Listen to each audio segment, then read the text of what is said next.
ጤና ይስጥልን ክቡራትና ክቡራን አድማጮች እንደምን አደራችሁ። ካን ሬዲዮ ሬካ የእስራኤል ድምጽ ሬዲዮ በአማርኛ ቋንቋ የሚያሰራጨውን ዝግጅት እነሆ ጀመረ።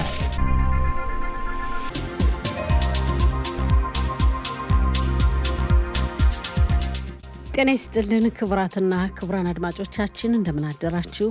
ዕለቱ እንደ ዕብራውያን ዘመን አቆጣጠር ዮም ሽሽ ካፍ ሄ በታሙዝ ታፍሽን ፔይባፍ ሲሆን እንደ አውሮፓ ዘመን አቆጣጠር ጁላይ 10 ቀን 2026 ዓ.ም ነው። እንደ ኢትዮጵያ ዘመን አቆጣጠር ደግሞ ሰኔ 3 ቀን 2018 ዓ.ም ነው። የጧቱ ስርጭታችን እነሆ ጀመረ። የቴክኒክ ባለሙያችን ያኤር ኒውማን ሲሆን የስቱዲዮ ተረኛ አስተናጋጅ ወርቅነሽ እሸቴ ነኝ። ያሉን ዝግጅቶች በቅድሚያ ዜና እናሰማና ከዚያም ጋዜጦች በዛሬ እትማቸው ለአንባቢያን ያቀረቧቸውን ዋና ዋና ርዕሰ ጉዳዮችን እንመለከታለን። ከአድማጮች ጋርም የስልክ ውይይት ይኖረናል። ስርጭታችን እንደተለመደው እስከ 7 ሰዓት ድረስ ይቀጥላል። አብራችሁን ቆዩ። አሁን የጧቱን ዜና እነሆ። በቅድሚያም አርዕስተ ዜና። ጠቅላይ ሚኒስትር ቢንያሚን ኔታንያሁና የአሜሪካው ፕሬዝዳንት ዶናልድ ትራምፕ ትናንት ምሽት በቴሌፎን ተወያዩ ተባለ።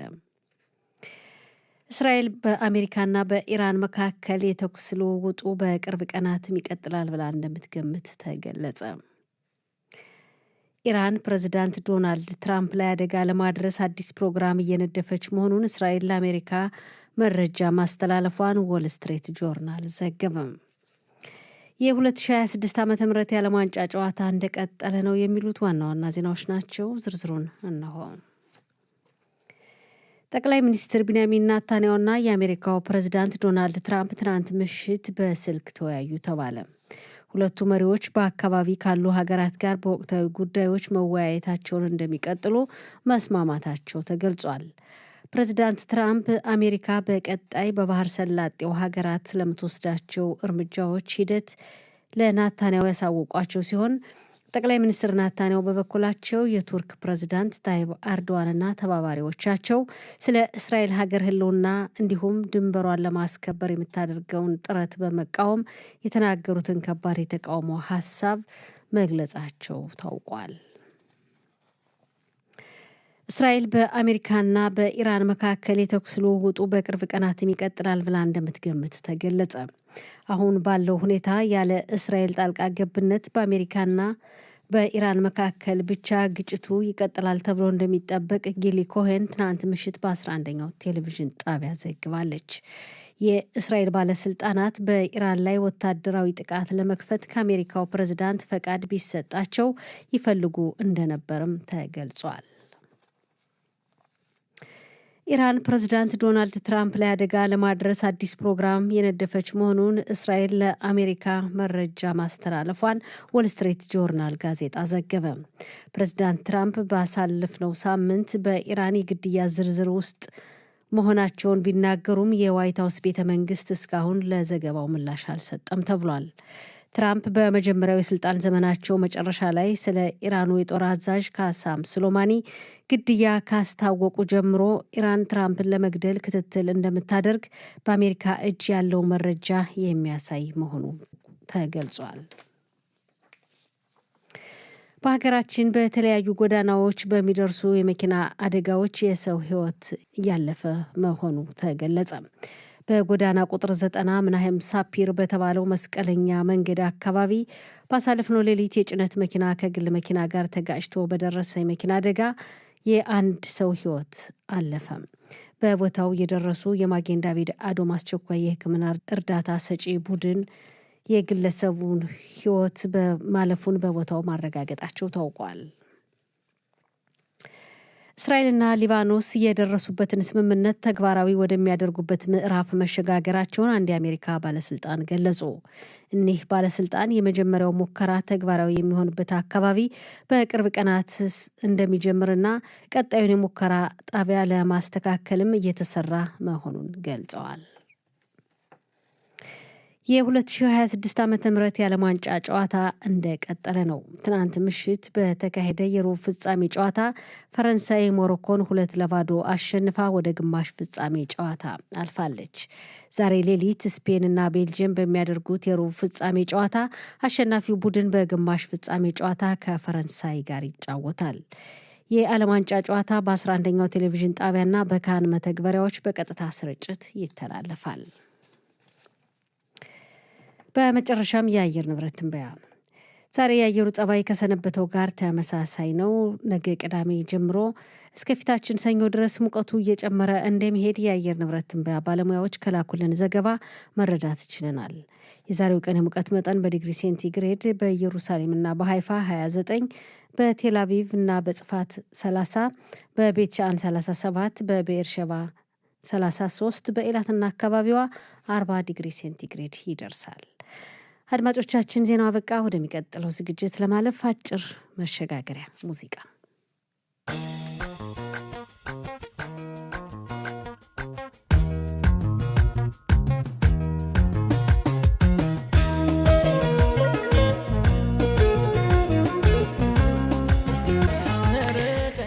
የተከበራችሁ አድማጮቻችን ስርጭታችን እንደቀጠለ ነው።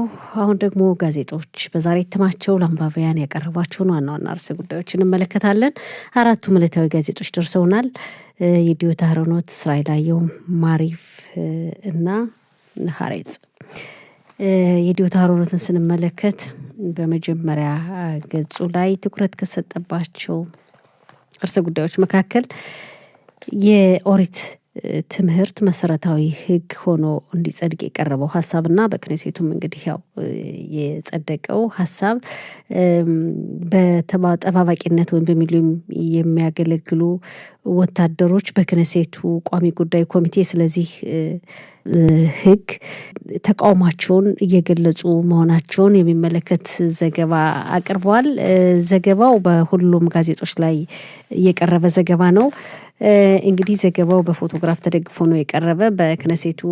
በክኔሴቱ ቋሚ ኮሚቴ ሲወያዩበት የተጠባባቂ ወታደሮች ቆመው ቁጣቸውን እየገለጹ ንግግር እያደረጉ የሚያሳይ ፎቶግራፍ እና የክኔሴት አባላቱ ደግሞ በጠረጴዛ ዙሪያ ተቀምጠው የሚያሳይ ፎቶግራፍ ተደግፎ ነው የቀረበውና ቁጣቸውን መረዳት ይቻላል። ንግግር የሚያደርጉት እንግዲህ ተጠባባቂ ወታደሮች ምንም እንኳን ተጠባባቂ ወታደሮች ቁጣቸውን እየገለጹ ቢሆንም በዚህ ሕግ ዙሪያ ሕጉን ግን እንዲጸድቅ ማድረግ አላስቆሙም።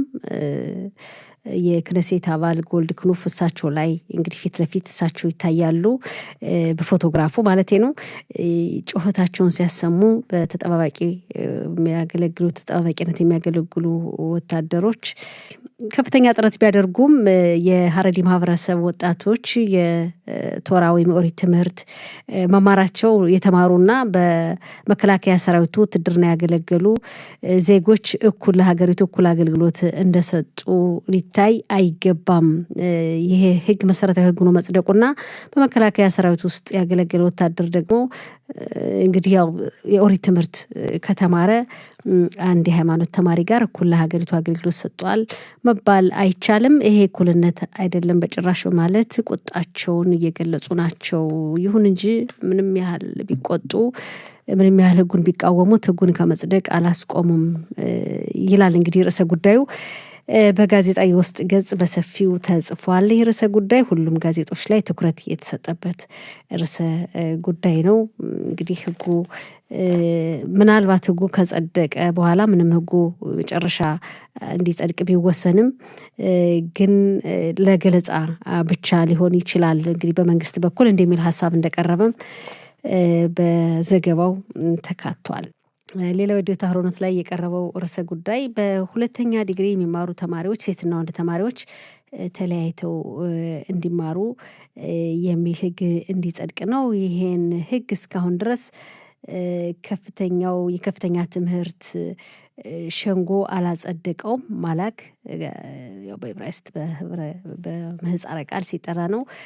ከፍተኛው ማላግ ሟጻ ላስካላ ግቧ አላጸደቀውም። ነገር ግን ሴትና ወንድ ያው ተለያይተው እንዲማሩ ሁለተኛ ዲግሪያቸውን የሚል ሕግ እንዲጸድቅ በቀረበው ሀሳብ ዙሪያም የዲዮታ ሀሮኖት በውስጥ ገጹ ላይ ሰፊ ቦታ ሰጥቶ ለአንባቢያን አቅርቦታል ወይም ዘግቧል። ሌላው ርዕሰ ጉዳይ በሆስፒታሎች በሕክምና ተቋማት ያለውን ከፍተኛ የባለሙያ የሰው ኃይል እጥረት የሚመለከት ነው። በካርሜል ቤት ሆሊም ያሉ የሕክምና ባለሙያዎች አዳዲስ አሰራሮች ፕሮግራሞች ስራ እንዲጀምሩ ሀሳብ ቀርቧል። ነገር ግን የባለሙያዎቹ የሆስፒታሉ ባለሙያዎች እየተቃወሙ ናቸው። ምክንያቱም ከፍተኛ የሰው እጥረት አለ። አሁን ስራ ላይ ያሉ ባለሙያዎች ከአቅም በላይ በሆነ ሁኔታ በከፍተኛ ስራ ጫና እየተደረገባቸው እየበዛባቸው ነው እየሰሩ ያሉትና በዚህ ሁኔታ ደግሞ ሌላ አዳዲስ ፕሮግራሞች እንዲገቡ ለማድረግ ይከብደናል በማለት ቢያንስ በሆስፒታሉ 1000 የሚሆን የሰው ኃይል እጥረት እንዳለ 1000 የሚሆን በቋሚነት ሆስፒታሉ ሰራተኞችን እንዲቀጥር እንደሚያስፈልግና እንግዲህ ይህን ያህል የሰው ኃይል እጥረት እንዳለ የሚገልጽ ዘገባ አቅርቧል የዲዮታ ሀሮኖት። ወደሚቀጥለው ጋዜጣ ስናልፍ ማሪብ ነው። ማሪብ ደግሞ በመጀመሪያ ገጹ ላይ በቅርቡ በሀገራችን የሚካሄደውን ብሔራዊ ምርጫ በሚመለከት በምርጫው ህዝብ ላይ በተወሰደ ቅድመ ጥናት ወይም ግምገማ ፓርቲዎች ያገኛሉ ተብሎ የሚጠበቀውን የመቀመጫ ብዛት በክነሴቱ አስቀምጧል። እዚህ ጋር አያይዞም መንግስት ሊያቋቁም የሚችሉ ፓርቲዎችን ጥምር በፐርሰንት እንግዲህ ያለውን ግምትም አስቀምጧል። የጋዲ አይዘንኩት ያሻር የተባለው የጋዲ አይዘንኩት ፓርቲ በክነሴቱ 22 መቀመጫዎችን ሊያገኝ ይችላል ይላል። የጠቅላይ ሚኒስትር ፓርቲ ደግሞ ሊኩድ 21 ይላል። ናፍታሊ ቤኔት ደግሞ ናፍታሊ ቤኔት ከየሻቲድ ጋር ከያኢር ላፒድ ከሚመሩት ፓርቲ ጋር መጣመሩ ይታወሳል። በያሃድ ብለውታል ስሙን አንድ ላይ።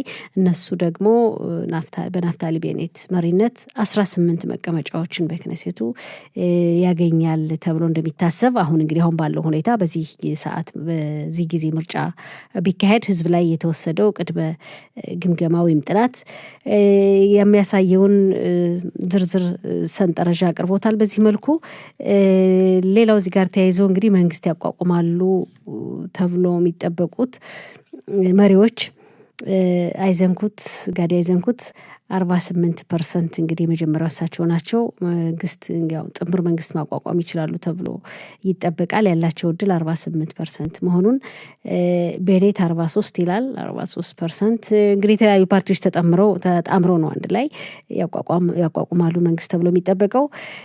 ሶስተኛ ደረጃ የተቀመጡት ጠቅላይ ሚኒስትር ቢንያሚን ኔታንያሁ ናቸው። እሳቸው ደግሞ 41 እጅ ይሆናል ይላል እንግዲህ ህዝብ ላይ በተወሰደው ቅድመ ጥናት ወይም ጥናታዊ ግምገማ።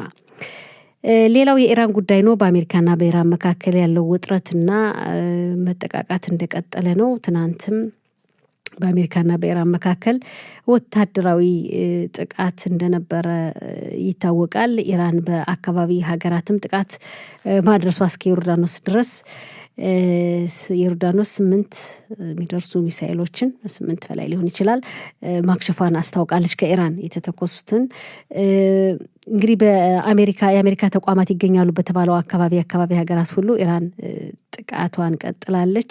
በሌላ በኩል ግን ያው የመሪዋ የጦርነቱ ሲጀመር የካቲት 28 ቀን እንደምናስታውሰው የተገደሉት የኢራኑ ከፍተኛ መንፈሳዊ መሪ አሊ ሀሚናይ ቀብር ስነስርዓት በዚህ ሳምንት እየተካሄደ ነው የሚገኘው በኢራንና የቀብር ስነስርዓቱ እስኪፈጸም ድረስ በይፋ ጦርነት መጀመር እንደማትፈልግ ይነገራል። ይሁን እንጂ በአካባቢ ሀገራት ደግሞ ጥቃቷን መቀጠሏም ይታወቃል። በአሜሪካ በኩልም እንደዚሁ አሜሪካ በኢራን በጣም በርካታ ኢላማዎችን እንዳጠቃች ተገልጿል። የቡሽካር በተባለው አካባቢ የሚገኘውን የኢራን የኃይል ማመንጫ ጨምሮ ድልድዮችን ሌላም መሰረተ ልማቶች ላይ አሜሪካ ማጥቃቷ ተገልጿል። ነገር ግን በእስራኤል በኩል ያለው ግምት እንግዲህ እስራኤል በአንድ በኩል በኢራንና በአሜሪካ መካከል ያለው የተኩስ ልውውጥ እንደሚቀጥል እንደምትገምትና በዚህ ሁኔታ ይቀጥላል ተብሎ እንደሚታሰብ እንደምትገምትና ይሁን እንጂ ወደ እስራኤል ግን እስራኤልን ታጠቃለች ተብሎ አይታሰብም በቅርቡ ኢራን ይላል። ወደ እስራኤል ክልል ሚሳኤሎችን አትተኩስም ወይም ሌላ ጥቃት አደርሳለች ተብሎ እንደማይጠበቅ በቅርቡ በእስራኤል በኩል ያለው ግምት ይሄው ነው። ሌላው ኢራን የአሜሪካውን ፕሬዝዳንት ዶናልድ ትራምፕ ላይ ያው አደጋ ለማድረስ አዲስ ፕሮግራም እየቀረጸች መሆኑን ቀደም ሲል በዜናም ተመልክተነዋል። በእስራኤል በኩል የወጣ መረጃ ነው። እንግዲህ ለአሜሪካ እንደተነገረና ይሄ መረጃ እንደተላለፈ የተለያዩ መገናኛ አውታሮች በተለይ ዎል ስትሪት ጆርናል የዘገበ መሆኑም ተገልጿል። ሌላው ትናንት የአውሮፕላን አብራሪዎች ስልጠና ተጠናቆ የመጨረሻ ዝግጅት ነበር። በዚህ ዝግጅት ጠቅላይ ሚኒስትር ቢንያሚን ኔታንያሁ ተገኝተው ባሰሙት ንግግር ጦርነቱ ገና አላለቀም ማለታቸውም ተገልጿል። ገና ነው፣ ጦርነቱ አልተጠናቀቀም ማለታቸውን የሚገልጽ ዘገባ አቅርበዋል። ማሪብ ሌላው ርዕሰ ጉዳይ ቀደም ሲል ያየነው የኦሪት ትምህርት መሰረታዊ ሕግ ሆኖ እንዲጸድቅ የቀረበውን ሀሳብ አሁንም ተጠባባቂ ወታደሮች በጥብቅ እየተቃወሙ መሆናቸውን በድጋሚ ያው በፎቶግራፍ ተደግፎ ማሪብ ላይም ቀርቧል። ይህን ሕግ ምንም እንኳን ከፍተኛ ተቃውሞ የገጠመው ቢሆንም ግን ሕጉ እየጸደቀ ነው። ሕጉን እንዲጸድቅ ያው እንዳይጸድቅ ማቆም አልተቻለም የሚል ዘገባ ቀርቧል። ወደ የሚቀጥለው ጋዜጣ ስናልፍ እስራኤል አየም ነው።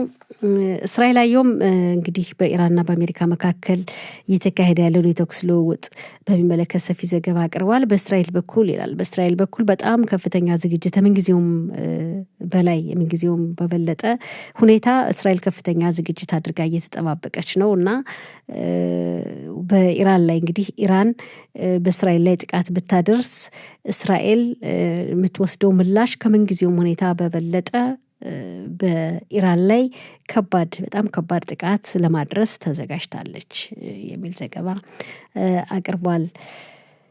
እስራኤል አየም ያው ትናንት ኢራን ወደ አካባቢ ሀገራት ዮርዳኖስን ጨምሮ ሚሳይሎችን እንደተኮሰች እና በዮርዳኖስ በኩል ጉዳት እንዳልደረሰ ነው የገለጹት። ግን ያው ወደ ዮርዳኖስም 9 የሚደርሱ ሚሳይሎችን መተኮሷንና መክሸፉ ተገልጿል። እንግዲህ የአሜሪካ ተቋማት ይገኛሉ ተብሎ በሚታሰበው አካባቢ ነው። ኳታር እንኳን አደራዳሪ ሆና አሁን በኢራንና በአሜሪካ መካከል ድርድር ከሚያደርጉ ሀገራት መካከል አሸማጋይዋ እሷ ናት። ግን ወደ ኳታርም ኢራን ትናንት ጥቃት ማድረሷን በኳታር ላይም እንደዚሁ ተገልጿል። እዚህ ጋር ተያይዞ በአሜሪካ በኩል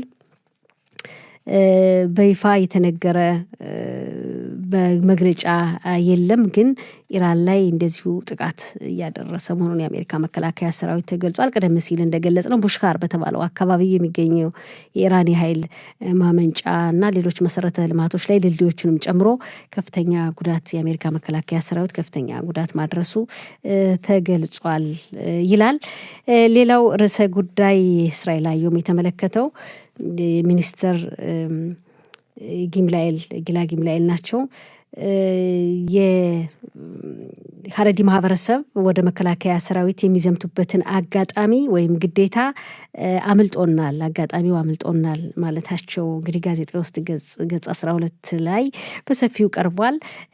ግን እነሱ የሀረዲ ማህበረሰብ ወደ መከላከያ ሰራዊቱ እንዲዘምቱ የምናደርግበት ግዴታ አምልጦናል ማለታቸውን የሚገልጽ ዘገባ አቅርቧል። እስራኤል አየም ሌላው እንግዲህ ያው ህዝብ ላይ በተወሰደ ቅድመ ግምገማ ነው። አሁን ምርጫ ቢካሄድ በዚህ ሰዓት ይላል የተቃዋሚ ፓርቲዎች 54 አንድ ላይ ተጣምሮ ማለት ነው 54 መቀመጫዎችን ያገኛሉ ይላል።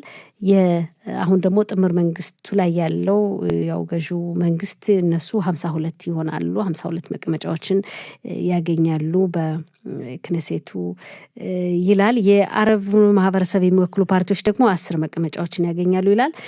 ባሳለፍነው ሳምንት ደግሞ በዚህ ሳምንት ያለቀ ባለው ሳምንት ከ3 ቀናት በፊት አዲስ ፓርቲ ማቋቋማቸውን ያስታወቁት ሂሊ ትሮፐር እና የሄንደል ፓርቲ ደግሞ 4 መቀመጫዎችን በክነሴቱ ያገኛል ተብሎ እንደሚጠበቅ አሁን ባለው ግምትና ጥናታዊ ግምገማ ላይ አቅርቧል። እስራኤል አየም ሌላው ጋዜጣ ሀሬጽ ነው።